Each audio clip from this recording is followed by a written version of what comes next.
Alright guys, welcome back to Strong Successful Male. So for today, going to go over an email that was sent from a subscriber, and this is from a guy. He is the events of this story take place about 10 years ago, when he was about 23 years old, coming back from Afghanistan. He was obviously in the military, and about him getting involved with this woman and where things went from there. And this story, guys, the theme of this story truly is: you can take a girl out of the trailer park, but you can't take the trailer park out of the girl. No exaggeration. You will see what I'm talking about as I go through this story. And in this story, guys, this guy obviously gets involved with the wrong woman, but he didn't have the knowledge that he has today. He doesn't have the knowledge he's gained by watching a lot of channels, and not to mention life experience. And you're going to see he makes a lot of mistakes, the classic mistakes so many guys make, like not paying attention to red flags, not walking away when it's time to walk away, believing, hoping for the best but not being realistic. About a lot of lessons here, a lot of things I talk about, guys. But eventually, as you're going to see, this guy obviously gets burned multiple times. In the end, he does come out okay, and he definitely gains a lot of knowledge and experience. So he's sharing this story to help out guys that hopefully won't end up in a situation like he did. So it's a little long, but it's a good story, and I love doing the personal stories. I do lots of stories, guys, articles, stories online, but my favorite are the stories that you guys send me. So again, as I say all the time, by all means, you got a good story, send it over to me. And if it works, I'll certainly do it in the future. So he says, he even titled his story, "The Slow Death of My Blue-Pilled Self." He says, "I returned home from a very rough combat tour in Afghanistan in 2011 that has affected my health negatively for the rest of my life. About 3 months later, I was invited to a local bar on a slow night. I was introduced to a slim, feminine girl that night who was very interested in me and was 21 years old. We talked for hours that night, and she told me her divorce was being finalized, which should have been red flag number one. But 23-year-old me that had googly eyes thought maybe it was a young and dumb mistake, and she didn't have any kids. She's 21 years old. She's already getting a divorce. That is a giant red flag. Bye-bye. See ya." Yes, people can make mistakes, and yes, there are exceptions, but generally speaking, not a good sign. And he knew it. But like he said, he was young, and she was good looking, and he was at the bar, and he was drinking. He says, we progressed in getting to know each other very quickly, and I was falling in love. He says, since I still believe in love at that time. The sex was good, and I thought this would be it for me. I was very mature, and over a few months was thinking about proposing to this girl sometime in the future down the road. You're only with her for a few months, but you're so mesmerized by her looks, her body, the sex, that you're already thinking, oh, this is wonderful. Marriage. How many young guys do this and don't know any better? This is why I do what I do, to help young guys. He says, I was away from military training for a few days and received a phone call from her telling me that she's, wait for it, pregnant. Oh, great. Here we go. My jaw hit the floor. I was speechless, excited and scared all at the same time. I thought, wow, this is really happening. My grandparents both returned from war and started families young, so why shouldn't I be any different? Well, things are a lot different compared to the time of your grandparents. Values have drastically changed. Accountability, all these other things. One could say morals, all sorts of stuff in our culture and society. Again, as I say all the time, we're in Sodom and Gomorrah 2.0 nowadays. So it wasn't the case back then with grandma and grandpa. Now, human nature was human nature back then. Female nature was female nature back then. But there are different standards and values that definitely were more upheld back in the time of your grandparents. So, as you're going to see, what I say is accurate. He says, we moved in together, and while driving somewhere, she told me there's a very small possibility that baby might not be mine. I'd be like, what do you mean it might not be mine? It might not be yours. Or mine, whatever. What I say about taking the girl out of the trailer park, we can't take the trailer park out of the girl. So when he was away, she was hooking up with somebody else. Talk about a stereotype there. That's the time when the guy should have been like, see ya. Well, after the fact that she was 21 and was getting through a divorce, he should have walked then, but now he definitely should have walked. My heart sank. She claimed she had slept with someone else once early in our relationship. I was instantly pissed off, but didn't lose my cool. You had every reason to lose your cool. She cheated on you when you were together and thought everything was cool. I thought we would continue on because it really seems like a scare, and the last thing I ever wanted was to be a single parent, and we both really care about each child. So I thought. You should have gotten the hell out of there, because now she knows she can walk all over you. And I know this guy knows this, but he was young, and, we all make mistakes when you're younger. I made plenty. But he stays with her, guys. Big mistake. And you're going to see here. We were shopping for some things for our new place one day, and her phone rang. She answered it and seemed very important. After the call, she told me that was Child Protective Services, and her biological sister had her baby while in prison, and they wanted to start the adoption process. Hang on a second. Now he finds out her sister is in prison and had a baby in prison? This just gets better and better. What I tell you guys about vetting your girl, about really, before you actually get serious in any way, shape, or form, even if you find out that she gets pregnant, finding out who she really is, her background, her family, her friends, all that stuff. It's just one thing after another here. Again, another sign from the universe. Get the hell out of there. I was very confused and had a lot of questions since I knew absolutely nothing about any of this. Well, you should have, and now you know.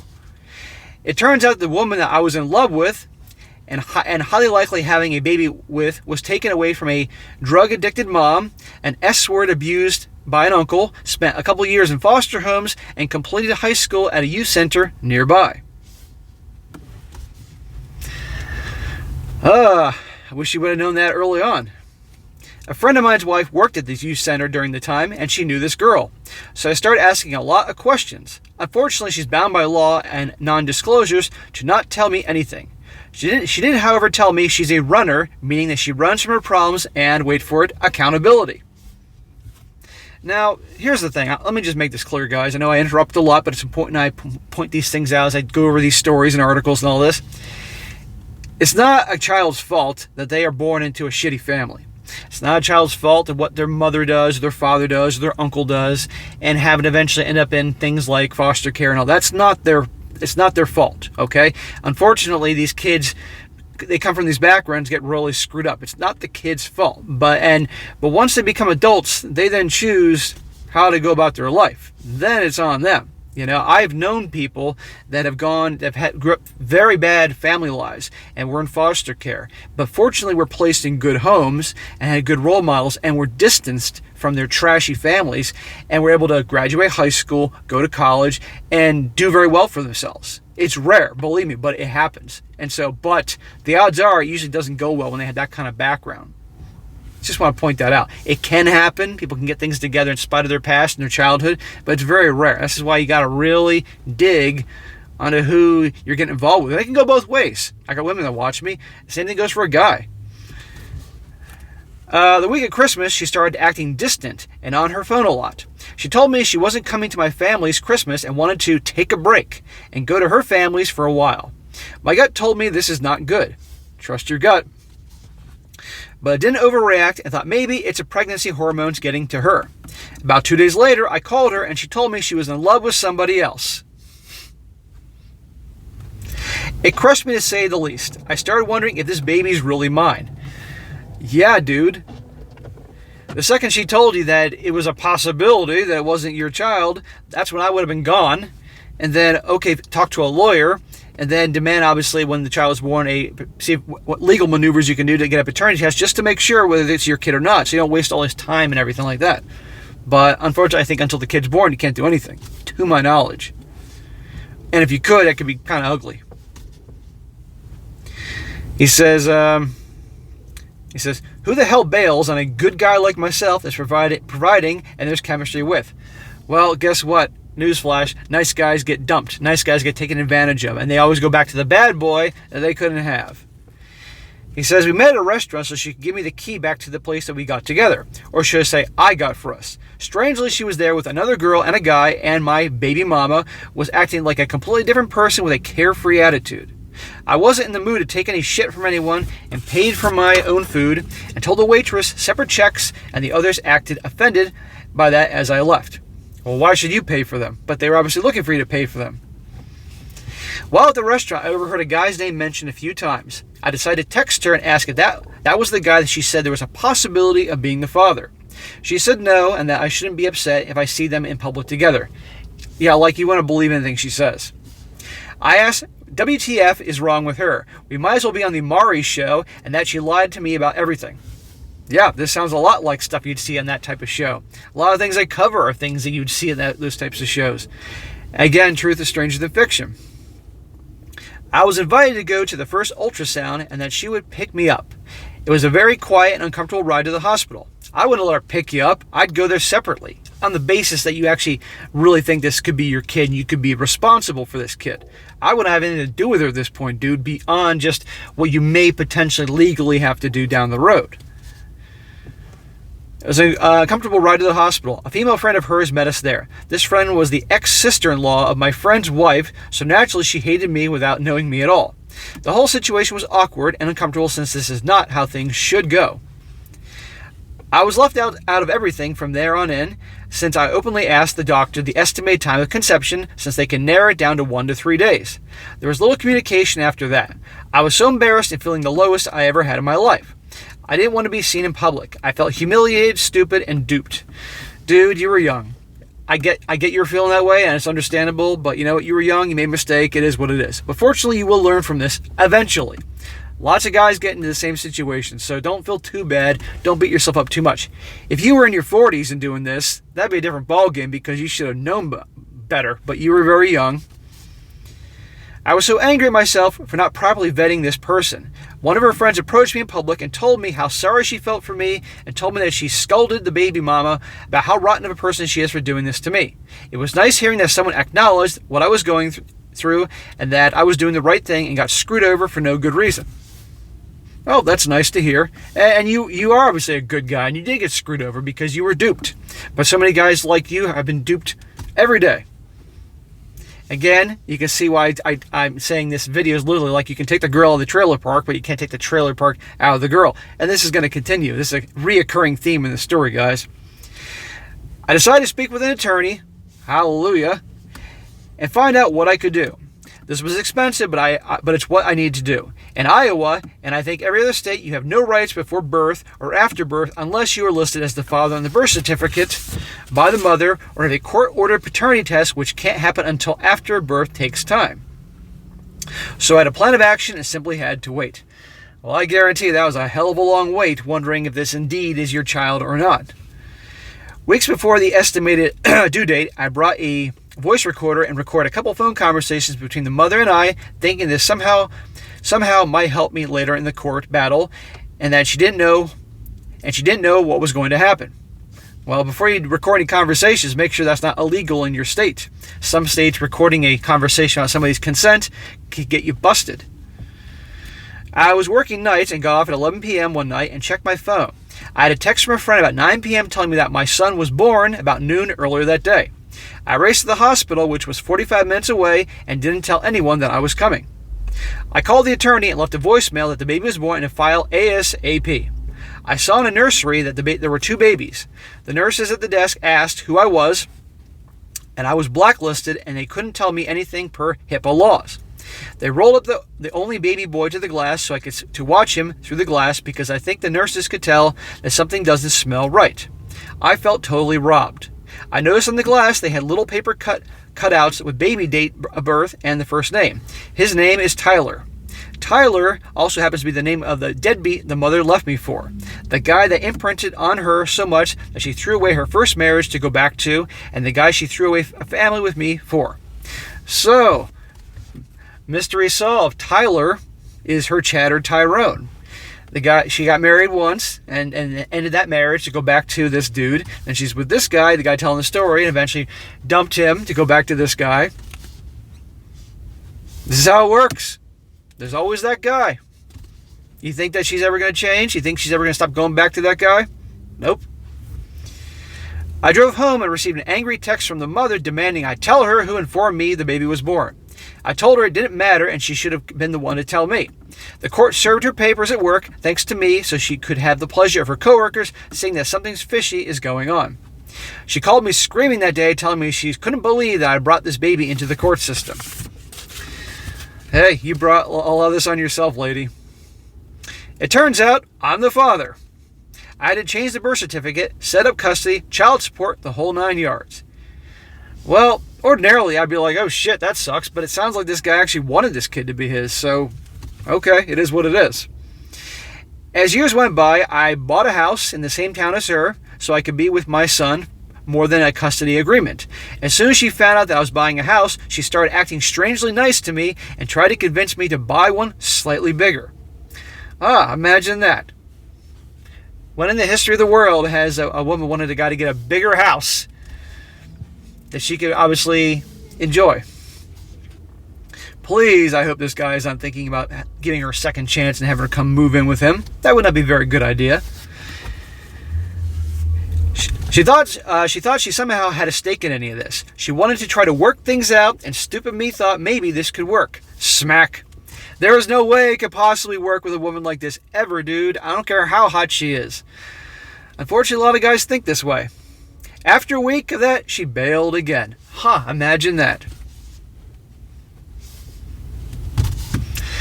Another year goes by, and she shows up at my door with our son and her adopted niece. I open the door to let both the kids in and hands me a handwritten letter, and she heads to the car. I read the letter about her apologizing and not wanting to be like her biological mother and how badly she screwed up and wanted to work things out with me. Probably because her options are limited. Probably because you have a house and you have resources and you got money and you got stability and she needs somebody to mooch off of. That's what's going on. Because Tyler, her Chad and Tyrone baby daddy, it ain't coming from him. And so she could get you and move in with you in the bigger house that she wanted and milk you for the resources, but then go out and have her fun with Tyler. That's how I see things going. That's usually how it works.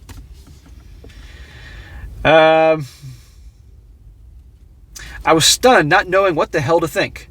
Dude, I know what to think. Tell her to get the hell out of there. She came back bringing groceries and fixed a meal for all of us, not mentioning anything, and I was still very confused. Time came to us to do the dishes. She asked if I read the letter. I said, yup, and I don't understand. She told me she wanted to work things out. I said after and this, and telling me you're not attracted to me before how... Let me read this again. This is written kind of off. She told me she wanted to work things out. I said, after all this, and telling me you're not attracted to me before how exactly is that supposed to happen? Good, dude. Good for standing your ground, standing up for yourself. She didn't have an answer to that. Big surprise. I put both kids to bed and went to my own bed, still wondering WTF to think or do about this. She came in and got in my bed. The oldest trick in the book, seduction. She got in his bed. Now this was even more awkward. Yes, I wanted this to work, and I have a family, but this is an example of how women use children to manipulate men. Well, she's going to use her body to manipulate you.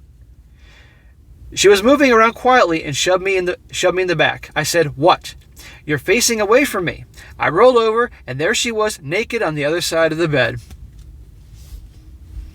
Oldest trick in the book. She stood up against me, and I kissed her. Dude, when are you going to learn? She got on top and started writing how I like it. After a few minutes, I said, wait. I grabbed a condom to put on. Well, dude, if you're going to do the dirty deed, why didn't you have the condom in the first place? You don't want another kid with this girl. After that, I shoved her off, pushed her knees to her head, and pounded out some frustration. A few weeks went by, and she was trying to manipulate me to buy her some clothes so she could play the part at her job. I did like an idiot, and once it reached about $400, I said, "That's enough. You're done." She didn't seem happy. I cut her off. She started acting like a little B-word in days to come, and like a simp, I went into appeasement mode, walking on eggshells. Bro, how much do you have to go through with this woman before you learn your lesson here? It wasn't bad enough all the other parts before she comes to you with her letter apologizing how she wants to get back with you and everything. And when that doesn't work, she seduced you by climbing in bed butt naked and all that. And then literally the next day, she's asking you to buy her all this clothes and stuff like that. She's a user. That's how she is. I guarantee her mother was that way. This is her background. This is who she is. Guys, for those of you watching this, I know a lot of you guys are around the world. Here's an example. The guy wrote this. I appreciate you writing this, and you know you screwed up. You know you're younger. Okay, fine. But guys, don't make these mistakes this guy's doing here. Okay? She's a user. One night she said she was going out with a friend, and she'd be back at 9 o'clock as I was home with both kids. I said okay and didn't question her.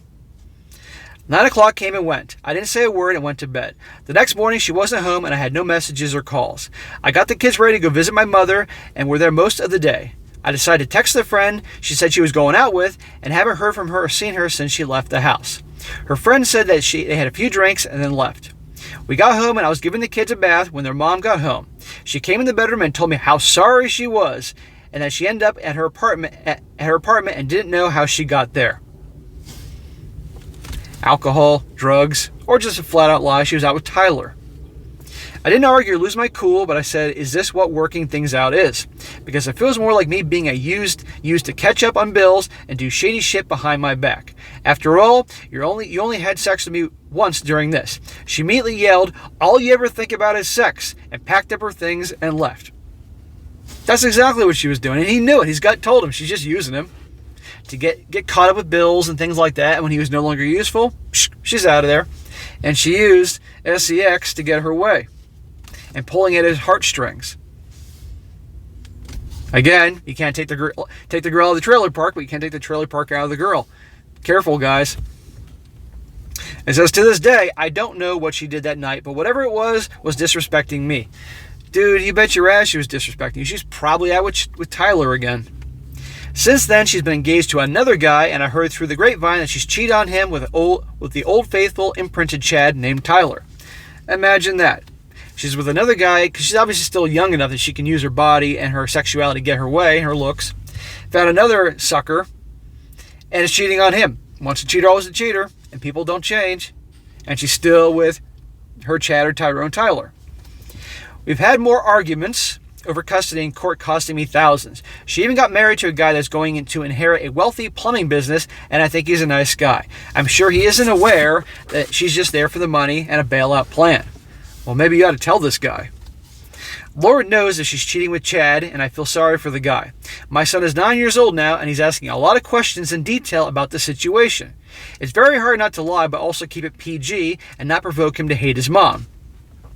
He's realizing some things aren't adding up. When he's an adult, he'll be granted access to saved text and a couple of recorded phone calls if he chooses. I learned my lesson the hard way. After my horrible experiences, I started listening to old recordings of different guys on YouTube, you and other guys. It's easy to point the finger and laugh at others' mistakes, but keep in mind the red pill is necessary, and these stories on SSM are proof of how jacked up things are, and that's why it's censored and they're trying to shut it down. Absolutely. Never get married or get a girl pregnant. You can either love women or understand them. And there you go. And he's right about being too hard and laugh at people make mistakes. Because guess what? Like I said in the beginning, we're all young. We all made mistakes. But the only thing you can do from making mistakes like this guy did, and he made a lot of mistakes, is learn from him. End of story. You learn from him, and hopefully you can spread your wisdom to others that they don't make the same mistakes. So by this guy making these mistakes, he learned from him, and then he wrote me his story, and now I'm going to share with all you guys, and a lot of guys are going to learn something here, and hopefully won't make the same mistake this guy did. So there are silver linings to all this, but ultimately he got his son, and it sounds like he loves his son. He's happy he has his 9-year-old son, so I'm glad for that, and it sounds like this guy's learning and is doing well for himself. Now, yeah, he's in a situation where the son's asking questions and all that, but you can show he's a good guy. He does, even though this woman is what she is, it is his son's mother, so he's not, at this point, she hasn't done anything so far to my knowledge to get him to really spell out the truth. But it may come one day. But I think when the son's a man, he has a right to know, when he's a legally adult, how things went down, and so forth. And it's amazing that this woman has screwed up this kid. So this guy he has a tough job by trying to raise this kid right and be a good father, and not let how she probably, her drama and turmoil is going to affect this kid. Hopefully this kid doesn't end up like her. Hopefully this kid ends up more like the father, or let's just say the more wiser father now that he's learned his lesson. But anyhow, guys, that was a good story to do about paying attention to red flags, when you got to get out of there, how important it is to really understand who a woman is that you're getting involved with, and amongst the cheating thing. Once a cheater, always a cheater. And people, like I said, generally speaking, a leopard doesn't change the spots. They're not going to change, And like I said before, people that have very messed up childhoods, it's not the kid's fault they were born in that situation, okay? But when they become adults, they then have the choice what to do. And some people say, oh, they're already damaged, it's a lost cause. Well, I've known kids that grew up in very bad situations, believe me. Been through foster care, and eventually, with good help, got things together and turned their lives around. But ultimately, it was those kids that became adults. They made the adult choice. They don't want to be like their parents or their background. They made that choice. Everybody has a choice in life, guys. And I'm not a bleeding heart, not by any means here. And you make your bed and you lie in it. End of story. So when we become adults, that's our choice to determine how our life goes. So anyhow, guys, that'd be a good one to go over. So that is it for today. Be sure to comment down below. Let me know what you think about this. And be sure to like the video, share with your friends, and subscribe. And I'll catch you next time.